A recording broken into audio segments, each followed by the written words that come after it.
Logistics manager और 40,000। Happy?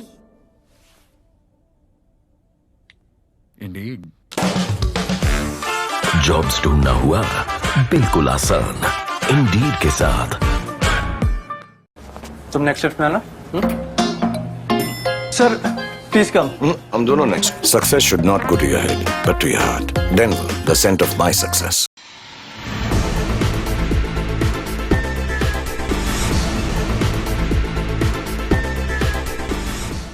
नमस्कार, मैं वैष्णवी, आप देख रहे हैं प्लस न्यूज। आइए नजर डालते हैं आज की हेडलाइंस पर।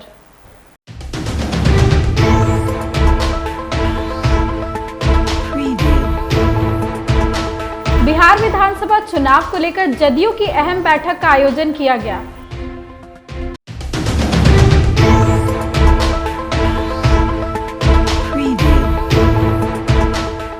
जदयू की बैठक के बाद मंत्री विजेंद्र यादव ने अपना बयान दिया।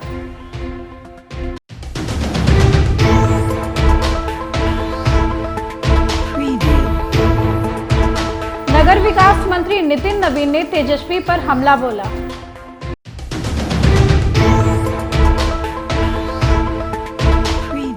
अब खबरें विस्तार से। जदयू की बैठक का आयोजन किया गया। बैठक के बाद बिहार सरकार के मंत्री अशोक चौधरी ने एक महत्वपूर्ण बयान दिया। उन्होंने कहा कि बैठक में संगठन को मजबूत बनाने और 2025 के चुनाव की तैयारियों पर चर्चा की गई है। वहीं तेजस्वी यादव पर पलटवार करते हुए उन्होंने कहा कि जो लोग खुद भ्रष्टाचार में डूबे रहते हैं उन्हें हर चीज भ्रष्टाचार ही नजर आती है। तो हमारे नेता ने आज तक 18 साल में उनके पिताजी की तो जासूसी कराई नहीं। जो मजबूत थे, जिनका आधार था, जिनको लोग मानते थे, उनकी तो जासूसी कराई नहीं। तो इनकी जासूसी काहे के लिए कराएंगे? हमारे नेता इस सब में विश्वास नहीं करते हैं। हम लोग काम पर विश्वास करते हैं, विकास पर विश्वास करते हैं, सबको साथ लेके चलने पर विश्वास करते हैं। और हमारा पूरा का पूरा मछली के आँख की तरह हमारे नेता का फोकस उन्हीं सब कामों पर रहता है। जो लोग अखंड भ्रष्टाचार में डूबा रहता है ना, जो अंधा हो जाता है, वो जो कुछ दिखता ही नहीं है, उसको लगता है कि कहीं सब जगह उबरी खाबर दिखता है। जो लोग अखंड भ्रष्टाचार में हैं उनको हर जगह भ्रष्टाचारी नजर आता है। कंटेंट पर कुछ नहीं बोले। सबसे इंटरेस्टिंग बात है कि तेजस्वी यादव ने उस अखबार के कंटेंट पर कुछ नहीं कहा कि 700 मेगावाट बिजली का बिहार में खपत था और 18 साल के नीतीश कुमार के कार्यकाल में वो 8,000 मेगावाट बिजली हो गया। 48 लाख टन धान का उत्पादन होता था, वो 70 लाख टन हो गया बिहार का। उस सब पर कुछ नहीं बोले। मीटिंग में मेन इंटरेस्टिंग बात यह है क्योंकि वो पूरे कंटेंट को डाइवर्ट करना चाहते थे, उन्होंने इसलिए ये बात कहा। मीटिंग में सर क्या चर्चा हो रही है? आज मीटिंग में क्या चर्चा? मीटिंग में प्रभारियों की बैठक है, हमारे नए जो कमेटी बनी है उसकी बैठक हो रही है, हमारे जो प्रकोष्ठों के अध्यक्ष हैं उनकी बैठक हो रही है। तो संगठन हमेशा समय समय पर संगठन को और धारदार बनाने के लिए अपने लोगों के साथ विचार विमर्श, उनमें और मनोबल बढ़ाने का काम, उनको ताकत देने का काम, उनको कंटेंट देने का काम, हमारे विरोधी हमको किन मुद्दों पर घेर रहे हैं, उस पर कैसे काउंटर करना, उस सब पे चर्चा हो रही है। जदयू की अहम बैठक आयोजित की गई। इस बीच जदयू के वरिष्ठ मंत्री विजेंद्र यादव के नाराज होने की खबरें सामने आई। कहा गया कि बैठक के लिए लगाए गए बैनर पोस्टर में मंत्री विजेंद्र यादव की तस्वीर नहीं थी, जिससे वे नाराज हो गए। उन्होंने गुस्से में कहा कि मैं जानता ही नहीं हूं कि मैं जदयू में हूं। जदयू की बैठक खत्म होने के बाद वह अपने ही बयान से पलटते हुए नजर आए। उन्होंने कहा कि मजाक में बोल दिए थे, मैं नाराज नहीं हूं। तैयारी क्या माना जाए सर? कुछ नहीं, हम जनता दल में नहीं हैं।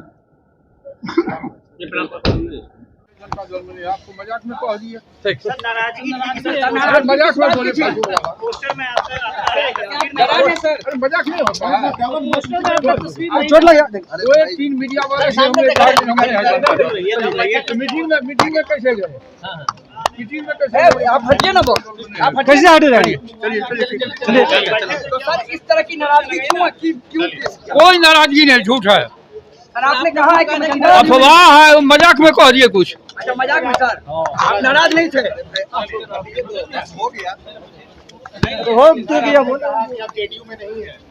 कौन कहा नहीं है? जनता दल में नहीं है तो मीटिंग में आए कैसे? मजाक में से कुछ कह रहे हैं। चोट लगे पूरा इस बात से आप नाराज हैं? फोटो पोस्टर में नहीं था, इस बात से नाराज हैं? चोट लगे? कोई नाराजगी नहीं, झूठ बात। नगर विकास मंत्री नितिन नवीन का बड़ा बयान सामने आया है। उन्होंने तेजस्वी यादव पे पलटवार किया है। दरअसल मंत्रियों ने सीएम नीतीश कुमार पर एक विज्ञापन दिया था। तेजस्वी ने आरोप लगाया कि यह भ्रष्टाचार का विज्ञापन है। इस पर नितिन नवीन ने कहा कि जो खुद भ्रष्टाचारी है उसकी नैतिक जिम्मेदारी नहीं है कि इस तरह की बातें कहे। जो कहने वाले हैं उनसे पूछिए। बिहार का चुनाव तो 25 में है। जिनको इतनी बेचैनी है, जो अभी हाल में हारे हैं, वो अभी तक उनको लगता है कि तुरंत उनको सत्ता मिल जाता है। सत्ता तो मिलने वाली नहीं। 25 के बाद भी उनको यही दिक्कत आएगी। 26 में यही देखना पड़ेगा उनको। तेजस्वी यादव बिहार की यात्रा पर हैं और कह रहे हैं कि नीतीश कुमार मेरे यात्रा में जासूस भेज रहे हैं। अब इतना नीतीश कुमार का दिन नहीं खराब हुआ है कि तेजस्वी यादव के लिए जासूस भेजा जाए। सर एक बहुत सारे वादे जो है लोगों से कर रहे हैं। सर कह रहे हैं 200 यूनिट बिजली फ्री देंगे, बहुत सारे काम दरभंगा में करेंगे। कैसे देख रहे हैं उनके इस बयान को? देखिए, सबसे बड़ी बात है कि तेजस्वी यादव ने जब मौका मिला तो कुछ किया नहीं, और अब वादे का क्या होगा? जो काम वो वादा कर रहे हैं केवल अपने परिवार के लिए पूरा करेंगे। आज तक बिहार की जनता के लिए उन्होंने कुछ नहीं किया। जो भी ये काम किया अपने परिवार के लिए ही किया, और बाकी तो लोगों का जमीन लिखवा के काम किया है। पूर्व राज्यसभा सांसद गुलाम रसूल ने वक्फ बोर्ड संशोधन कानून पर अपनी प्रतिक्रिया दी है। उन्होंने कहा कि मंदिर, मस्जिद और जमीन पर आप कैसे अपना हक जता सकते हैं और उसको आप कैसे अंडरटेक कर सकते हैं। तेजस्वी यादव की यात्रा पर कहे कि तेजस्वी यादव व्यवसाय की यात्रा करते हैं। नीतीश कुमार जब भी यात्रा पर निकलेंगे तो वो जनता के लिए यात्रा पर जाते हैं। भाई जेपीसी में जो गया है, तो जो लोग हल्ला मचा रहे हैं उनकी वजह से नहीं ना गया है। जेपीसी में चला गया है। जेपीसी में दलों के राय के साथ साथ देश से भी राय मांगा गया है, और हमको लगता है कि मुस्लिम समुदाय से ज्यादा देश के बहुसंख्यक समुदाय ने भी राय दिया है कि साहब ये देश हित में नहीं है, और ये कहीं से भी दान की जमीन को किसी दूसरे कार्य में नहीं लाया जा सकता, अंडरटेकिंग नहीं किया जा सकता है। गुरुद्वारा है, चर्च है, गिरजा है, मस्जिद है, दरगाह है, मठ है, मंदिर है, ये सब दान की जमीनें आस्था की है ना। तो इस पर जेपीसी में चला गया है, और अब जेपीसी में सारे दल के लोग हैं और देश की राय भी आ रही है। जो आएगा देखा जाएगा। नीतीश कुमार आज तक घबराए हैं क्या? किससे घबराए हुए हैं? बिहार में जितना विकास का काम हुआ है और जितनी नौकरी रोजगार मिला है, किसी दूसरे राज्य में हुआ है क्या? तो जो जनता का काम किया है, जो बिहार का डेवलपमेंट किया है, जो विकास किया है, वो चुनाव से डरेगा? वो तो चुनाव का इंतजार करता है। भाई हर 10 दिन पर 5 दिन पर लोग हुकूमत गिराते रहे हैं, क्या हुआ? इसलिए लोग सपना न देखें। सपना देखना अच्छी चीज है, लेकिन वो सपना दिखे जिससे देश का भला हो, राज्यों का डेवलपमेंट हो और रोजगार और नौकरी मिले। भाजपा प्रवक्ता प्रभाकर मिश्रा ने वन नेशन वन इलेक्शन को लेकर अपना बयान दिया है। उन्होंने समर्थन करते हुए कहा कि यह केंद्र सरकार का देश हित में बड़ा फैसला होगा। एक राष्ट्र एक चुनाव जनहित में केंद्र सरकार का बड़ा फैसला होगा। प्रधानमंत्री आदरणीय नरेंद्र मोदी जी ने इस साल लाल किले के प्राचीर से ऐसा करने की घोषणा कर राजनीतिक दलों से इस मुद्दे पर एक साथ आने का आग्रह किया था। वन नेशन वन इलेक्शन एक ऐसी पद्धति को विकसित करेगी जिससे राष्ट्रीय कोष के अनावश्यक व्यय को भी रोका जा सकेगा। इस व्यवस्था को लेकर हुए सर्वे में उद्योग व्यापार के अधिकांश संगठनों ने इसका समर्थन करते हुए इसे देश हित में बताया था। इसके लिए पूर्व राष्ट्रपति रामनाथ कोविंद जी के नेतृत्व वाली उच्च स्तरीय समिति ने अपनी रिपोर्ट राष्ट्रपति महोदय को सौंपी है। यही नहीं, देश की 47 में से 32 दलों ने भी वन नेशन वन इलेक्शन का समर्थन किया है। अब संसद में विधेयक पेश किया जाएगा। उम्मीद की जानी चाहिए कि विपक्ष भी इसका समर्थन कर अनावश्यक चुनावी खर्च को रोकने और देश के विकास में अपनी सकारात्मक सोच दिखाएगा। जन स्वराज के प्रमुख प्रशांत किशोर ने मोदी सरकार में चुनाव आयोग की कार्यशैली पर गंभीर सवाल खड़े किए। उन्होंने कहा कि लोगों के बीच में ये छवि बन गई है कि भाजपा सरकार में चुनाव आयोग अपना काम स्वतंत्र रूप से करने की बजाय केंद्र सरकार के एक विस्तृत अंग के तौर पर काम कर रही है। आम लोगों में ये छवि बन गई है कि चुनाव आयोग सिर्फ वही करता है जो मोदी सरकार चाहती है। जब मैं काम पहले करता था उस समय भी मैंने कहा है कि बंगाल का जब चुनाव का रिजल्ट आया था उस दिन भी आप मेरा इंटरव्यू देख लीजिए, मैंने कहा था कि जो चुनाव आयोग है वो केंद्र सरकार के एक्सटेंडेड आर्म के तौर पर काम करता है। जैसे सरकार चाहेगी, मोटे तौर पर चुनाव एक छवि ऐसी बन गई है कि चुनाव आयोग करीब करीब वही काम वही चीज करता है जो सरकार चाहती है। अब इस चीज को आप विदेश में जाकर कहे कि न कहे, ये राहुल गांधी का मामला है, विपक्ष के नेता का मामला है, लेकिन जहां तक जनता का हम लोग का सवाल है, हम लोग ऐसा मानते समझते हैं कि नरेंद्र मोदी जी की सरकार में, एनडीए भाजपा की सरकार में चुनाव आयोग की विश्वसनीयता पर, उनके कार्यकलाप पर, उनकी निष्पक्षता पर बहुत बड़ा प्रश्न चिन्ह हर चुनाव में लोग उठाते रहे और उस बात में कोई दम जरूर है, बिल्कुल इस बात में दम है। राजधानी पटना में पहली बार नवजात बच्ची के एक साथ जुड़े हुए आहार नाल और श्वास नाल का सफल ऑपरेशन किया गया। जन्म के तुरंत बाद जांच से पता चला कि बच्ची के आहार नाल और श्वास नाल आपस में जुड़े हैं। फिर डॉक्टर संजीव कुमार सुमन और सर्जन डॉक्टर अशोक नंद ठाकुर ने बच्ची का इलाज किया। सफल ऑपरेशन के बाद बच्ची स्वस्थ है और पूरी तरह से आहार नाल और श्वास नाल काम कर रहे हैं। अच्छा, ये बेबी ज्योति गुप्ता जो 8 जुलाई को इसका जन्म हुआ शिवम हॉस्पिटल में। शिवम हॉस्पिटल में जन्म के बाद हमारा विजिट हुआ। विजिट के बाद देखे बच्चा को सांस लेने में दिक्कत है, तो यूजुअली सांस लेने में दिक्कत होता है तो हम लोग एडमिट करते हैं। एडमिट करके देखे यहाँ तो हम लोग राइल्स ट्यूब लगाते हैं जिसको फीडिंग ट्यूब भी बोला जाता है। तो फीडिंग ट्यूब डाले, फीडिंग ट्यूब जा ही नहीं रहा था। तो फिर हम लोग सस्पिशियस हुआ कि इसका आहार नली और सांस नली एक है, जिसको हम मेडिकल टर्म में ट्रैकियोइसोफेजियल फिस्टुला बोलते हैं।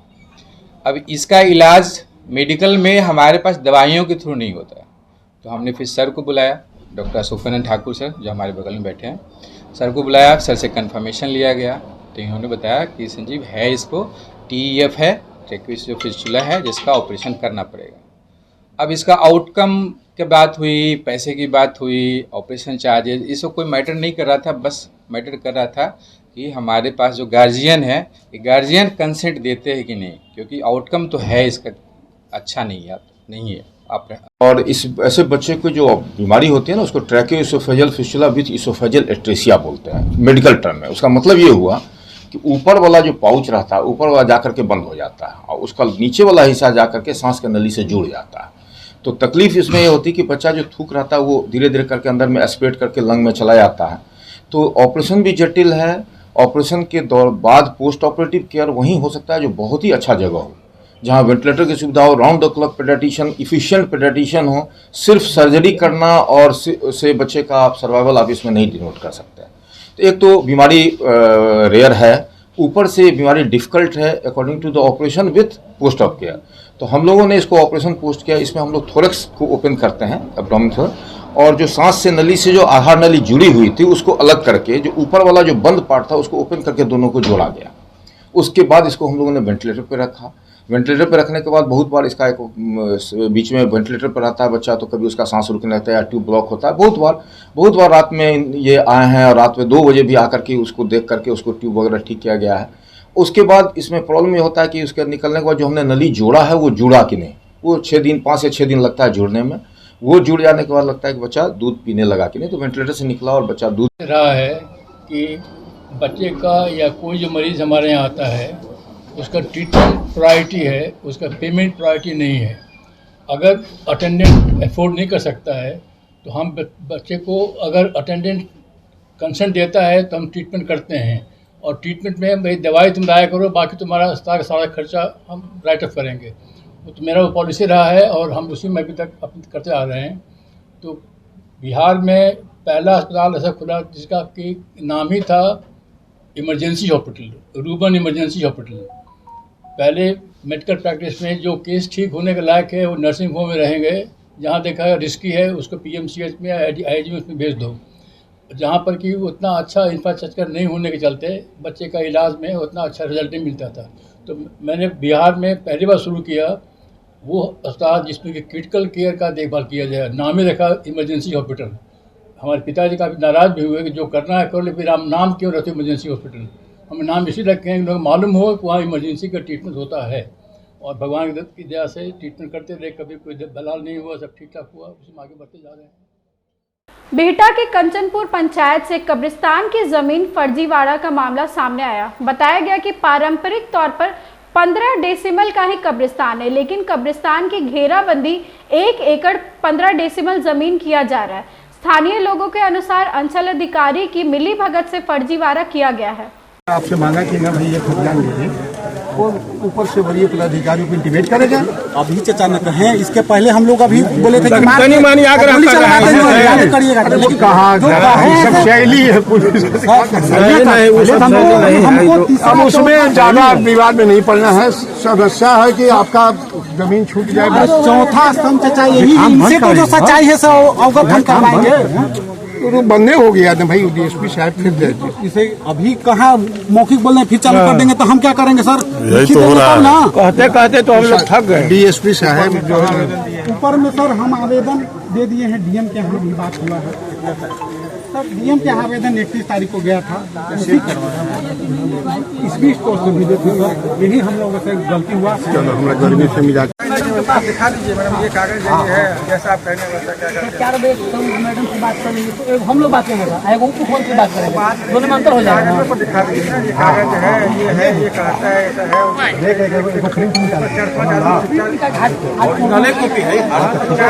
4-5 लाख 4-5 लोग जो है लेकिन लोग बेल पढ़ना भी बात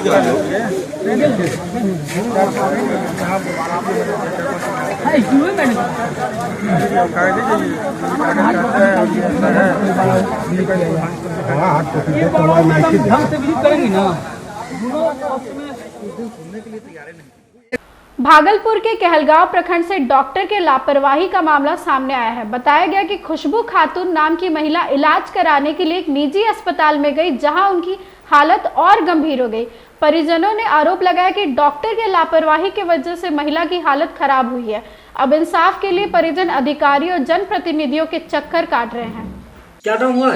आस मोहम्मद अंसारी, घर सुंदर मोर पथर गाँव। आपकी बेटी जो इलाज करने गया था, क्या दिक्कत आ गया था और अभी तक क्या कार्रवाई हुआ? कुछ बच्चा दानी का सर दिखाने गए थे, वहीं चेक कराने का आनंद मोहन के पास कहलगांव। उन्होंने देखा, चेक किया, उसके बाद वो बोले कि ऐसा है, इसको वो चेक में भेजा। हमको कोई पता नहीं है सर, कैसा क्या करना है नहीं करना हमको नहीं पता है। इसी में कुछ अंग का काटा, जो कि उसका बाद ब्लडिंग नहीं रुका, बहुत दिक्कत, बहुत परेशानी। उनके बाद हम लोग कहने के बाद वो सारा जो है डॉक्टर और कंपाउंडर सारा फरार हो गए। हम लोग का स्थिति लड़की की हमारी इतनी ख़राब हो गई, इतनी ख़राब हुई, अब हम लोग को माने के लगा कर नहीं बचा पाएंगे। वहाँ के लोगों ने हमको बहुत सहायता किया कि दूसरे डॉक्टर के पास हमको भेज दिया। पटना के कंकड़बाग MIG 76 में 20 दिनों तक निराहार रहकर विश्व कीर्तिमान बनाने वाले नेपाल के संत राजेंद्र रेग्मी उर्फ निराहारी बाबा को बिहार विधानसभा अध्यक्ष नंदकिशोर यादव ने उनकी इस उपलब्धि पर उनसे मिलकर बधाई दी है। साथ ही उन्होंने निराहारी बाबा को शॉल, गमछा और मेमोटा देकर सम्मानित किए। उन्होंने कहा कि यह अद्भुत है कि कोई व्यक्ति कैसे 20 दिनों तक बिना खाए पिए रह सकता है, इस पर रिसर्च होनी चाहिए। निराहारी बाबा का नाम Guinness book of world records, Limca book of records और इंटरनेशनल बुक ऑफ रिकॉर्ड्स के लिए अप्लाई कर दिया गया है।